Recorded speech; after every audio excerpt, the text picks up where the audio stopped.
प्रतीक यादव की मौत पर अपर्णा यादव को जो सच बोलना चाहिए था, फाइनली 13 दिन के बाद उन्होंने सच उगल दिया, वो भी राज्यपाल के सामने। जी हाँ दर्शकों, ये बहुत बड़ी खबर है और बहुत हिम्मत जुटाई है अपर्णा यादव ने इस सच को बोलने के लिए, इस सच को कबूलने के लिए।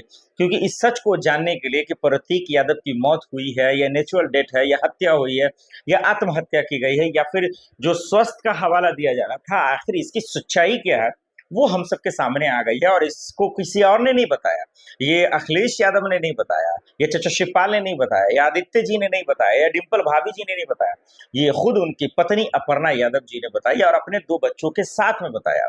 मैंने फॉरएवर न्यूज के माध्यम से आपको दिखाया भी कि किस तरीके से वो वीडियो जिसमें अपर्णा यादव ये कह रही हैं कि प्रतीक यादव के साथ क्या हुआ, कैसे उनका निधन हुआ, कैसे उनकी मौत हुई, क्या दिक्कतें आई, और एक डॉक्टर का भी नाम लिया जिसका वो उनको नाम डॉक्टर का जिक्र तो कर रही हैं लेकिन उसका नाम लेने से कतरा रही हैं। अब उस पर हम खोल के बातचीत करेंगे कि पूरा मामला है क्या। लेकिन जो सबसे बड़ा सवाल है कि दर्शकों, 13वें के दिन हमारा आप जानते हैं प्रतीक यादव की पॉपुलैरिटी, अखिलेश यादव, डिम्पल और अपर्णा यादव के चाहने वाले लोगों की बेचैनी हमारा आप समझते हैं। देखिए, अपर्णा यादव जी ने क्या कहा, इसको हालांकि पहले ही कहना चाहिए, लेकिन मैंने पहले भी कहा था कि एक औरत, एक महिला के साथ जो हुआ है उसके दुख को हम और आप सिर्फ बोल सकते हैं, बांट नहीं सकते हैं।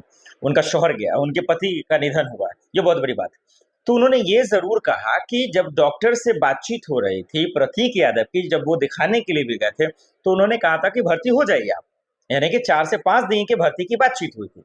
लेकिन प्रतीक यादव अपनी मनमानी करने किया उन्होंने, और वो घर आ गए। उन्होंने कहा कि हाँ, सब कुछ ठीक है।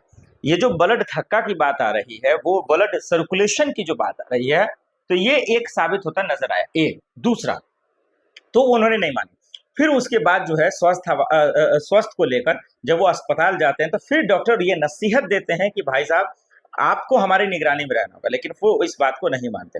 अब फिर उसके बाद वो चले आते हैं और इसी बीच में ये तमाम खेल हो जाता है। ये बात राज्यपाल महोदय के सामने अपर्णा यादव जी कहते नजर आ रही हैं। क्या इस पर यकीन किया जाए? क्या इस पर विश्वास किया जाए? क्या वाकई में जो वो कह रही हैं वो सत्य है? अब ये उनका अपना मामला है, उनका पारिवारिक मामला है और एक पत्नी के तौर पर। तो क्या वाकई में डॉक्टर की लापरवाही हुई या फिर प्रतीक यादव ने खुद लापरवाही की? ये तो अब उनके बस में है और उनके ऊपर है कि वो इसको किस तरीके से कहते हैं और किस तरीके से समझते हैं। कि क्या वाकई में जो मौत हुई, जो निधन हुआ, जो भी घटना हुई, इसका जिम्मेदार कोई और नहीं, सिर्फ और सिर्फ प्रतीक यादव ही है। क्या लापरवाही किया उन्होंने? वाकई में उनको जो है इस बात की जिम्मेदारी लेनी चाहिए, जो बात पत्नी उनकी अपर्णा जी कह रही। लेकिन जो सोशल मीडिया पे लोग हैं, जो प्रतीक यादव के चाहने वाले लोग हैं, कह रहे हैं कि भाई इसकी जांच होनी चाहिए, क्योंकि हम इसको नहीं मानते।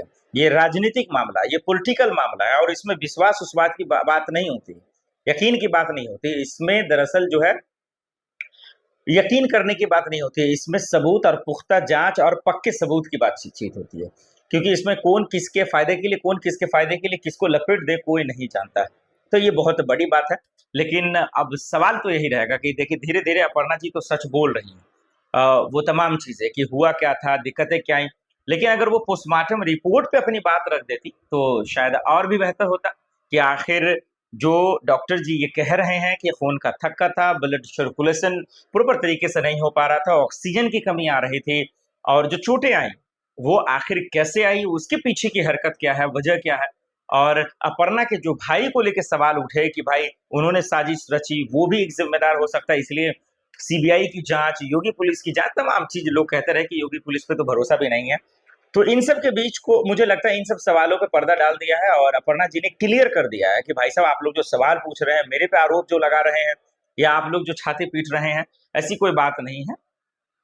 जो निधन हुआ है, जो मौतें हुई हैं, वो दरअसल लापरवाही है, स्वास्थ्य की वजह से हुई है और डॉक्टर से बार बार मशवरा हो रहा था। तो ये तो अब आपका विषय, दर्शकों को यकीन करना नहीं करना, मेरा काम तो सवाल करना ही था। लेकिन और बेहतर होती कि जो पोस्टमार्टम रिपोर्ट था जिसमें डॉक्टर जो बात कह रहे हैं, उस पर अपर्णा जी का क्या रिएक्शन है वो अगर बता देती तो ये चीजें और भी क्लियर हो जाती और समझ में आ जाता कि प्रतीक यादव के पीछे का जो साजिश करता है वो आखिर कौन है और वो पकड़ा कब जाएगा, वो धरा कब जाएगा, वो जेल कब जाएगा, वो सलाखों के पीछे कब जाएगा, ये बहुत बड़ी बात है। सपा में वापसी कर रही हैं अपर्णा यादव, क्या अखिलेश यादव और डिंपल भाभी के साथ आ रही हैं अपर्णा जी, बीजेपी छोड़ रही हैं, क्या बीजेपी से इस्तीफा दे रही हैं, क्या सीएम योगी आदित्यनाथ को चुनाव के वक्त ही, क्योंकि कुछ ही महीनों में चुनाव भी होने वाले हैं, क्या इन सब के बीच जो है अपर्णा यादव बहुत बड़ा कदम उठाएंगी, क्या वाकई में वो समाजवादी पार्टी के साथ आ रही हैं? आदित्य जी, अखिलेश यादव जी, तमाम लोग जिस तरीके से उनके बेटी के साथ जो है शामिल हो रहे हैं, उनके दुख में शामिल हो रहे हैं, इन चीजों को देखकर लोग अब ये कह रहे हैं कि अपर्णा यादव वापसी कर रही हैं, यानी कि सीधे अल्फाज में कहा जाए तो वो बीजेपी छोड़ देंगी। क्या ऐसा सवाल है? क्या बीजेपी का दामन छोड़ देंगी? क्या योगी जी का दामन छोड़ देंगी? आइए इन पर खुलकर बातचीत किया जाए और ये समझा जाए कि अब 13वीं, हमारा आप जानते हैं प्रतीक यादव की 13वीं है, उसमें तमाम लोग शामिल भी हो रहे हैं। अब इस बीच में ये खबर आ गई है कि क्या वाकई में तन्हाई को देखते हुए, अकेलापन को देखते हुए, वो गम, वो मायूसी, वो दर्द, वो बेचैनियों को देखते हुए, क्या अपर्णा जी अब जो है अखिलेश यादव, चचा शिवपाल, आदित्य और डिंपल जी, या फिर यूं कहें कि समाजवादी पार्टी का पूरा परिवार उनके साथ जा रही हैं, बहुत सोच समझकर वो ये कदम उठा रही हैं? क्या वाकई में ये कदम उठाना उनका जरूरी रहेगा? ये बहुत बड़ा सवाल है। सोशल मीडिया पे अब लोग कह रहे हैं कि अब जिस तरीके से जो होना था वो तो हो गया, छोड़ दीजिए। प्रतीक यादव का निधन हुआ, मौत हुई, कैसे हुआ, किसने किया, पोस्टमार्टम रिपोर्ट क्या कह रहे हैं, डॉक्टर्स क्या कह रहे हैं, जांच होगी या नहीं होगी, या फिर पुलिस क्या कह रहा है, योगी पुलिस क्या कह रहा है, ये तमाम सवाल जो ऐसे निकल के आ रहे हैं, वो अब उसको एक दरकिनार कर दीजिए। अब उसका कोई मतलब है नहीं, क्योंकि सब कुछ हो गया, अस्थि विसर्जन हो गया, 13वीं हो चुका है, तमाम चीजें। प्रतीक यादव की जो गहरे राज हैं, शायद वो दफन हो गए, क्योंकि मुझे नहीं लगता कि ये सच्चाई सामने आ पाएगी। जो तलाक की खबरें थी उस पर भी पर्दा डाल ही दीजिए, क्योंकि वो हम सब अब जानते हैं। अपर्णा के भाई को लेकर जो खबरें आ रही हैं कि उनका हाथ हो सकता वगैरह वगैरह, सब ये जांच का विषय था। अब जांच तो अपर्णा जी या फिर समाजवादी पार्टी का कुंभा ही करवाता, लेकिन उन लोगों ने भी उतना तवज्जो या तरजीह नहीं दिया। लेकिन सवाल क्या है? सवाल ये है कि अब इन सब के बीच में क्या अपर्णा यादव जी अभी भी बीजेपी के साथ ही रहेंगे? क्या जो आगामी चुनाव होने वाले हैं विधानसभा के, क्या उसमें भी वो शामिल रहेंगे? क्या योगी जी के साथ रहेंगे, या फिर बीजेपी छोड़कर क्या वो समाजवादी पार्टी में शामिल हो जाएंगे, अखिलेश यादव के साथ आ जाएंगे? बहुत सारे लोगों का ये कहना है, जो कमेंट कर सोशल मीडिया पे कह भी रहे हैं, कि अब अपर्णा जी के लिए बेहतर फैसला ये होगा कि वो अब समाजवादी पार्टी के साथ आ जाए। वो अब राजनीति जो है वो अगर करें भी तो वो समाजवादी पार्टी में आकर करें, वो उसमें ही उनका भला है, उनमें ही फायदा। लेकिन अगर वो ये ऐसा नहीं करती हैं तो आने वाले वक्त में उनको नुकसान होगा, खामियाजा भुगतना पड़ेगा। अब फायदा होगा, नुकसान होगा तो खैर बात की बात है दर्शकों, लेकिन राजनीति है, राजनीति में कुछ कहा नहीं जाता। इसका चस्का या फिर इसका नशा एक बार जिसको लग जाता है, वो आप बेहतर जानते हैं कि वो इतना आसानी से जाता नहीं है। लेकिन अब अपर्णा यादव जी इस्तीफा दें या ना दें, बीजेपी छोड़ें या ना छोड़ें, वो समाजवादी पार्टी में शामिल हों या ना हो, अखिलेश यादव के साथ वो आए या ना आए, डिंपल भाभी के साथ आए ना आए, लेकिन मेरा ये कहना रहेगा कि वो कैमरे पर आकर ये एक बात जरूर बताएं कि जब प्रतीक यादव इंस्टाग्राम यानी सोशल मीडिया के माध्यम से जब वो चैट लिख करते हैं, वीडियो बनाते हैं और ये कहते हैं कि मुझे तलाक लेना था, मेरे परिवार को, मेरे घर को, मेरे भाई को तबाह और बर्बाद करना चाहती है, तब वो आखिर खामोश क्यों थी? एक दूसरा, कि जब इतना बड़ा घटना हो गया, जब हादसा हुआ, जब उनकी मौत हुई, तो आप गायब क्यों थी? तीसरा, जो सबसे बड़ा अहम सवाल, जो मेरा सवाल है कि इन सब को लेकर अब जो होना था वो हो गया, अब आप कैमरे पे क्यों नहीं बता देती कि हुआ क्या था, मामला क्या था, चल क्या रहा था, हुआ क्या है, कैसे हुआ, पोस्टमार्टम रिपोर्ट में देरी क्यों हुई, 2 घंटे अस्पताल ले जाने में देरी क्यों हुई? ये तमाम चीज अगर वो क्लियर कर देती तो ज्यादा बेहतर होता।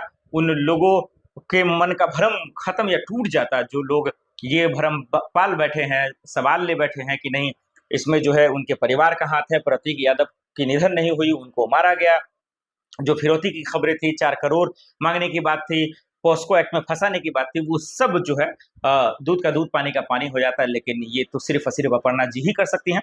लेकिन अब देखना पड़ेगा कि आखिर वो राज्यपाल के पास तो वो कहीं इस बात को लेकर कि डॉक्टर को लेकर और प्रतीक यादव को लेकर सामने रखी, जो हमने आपको शुरू में बताया।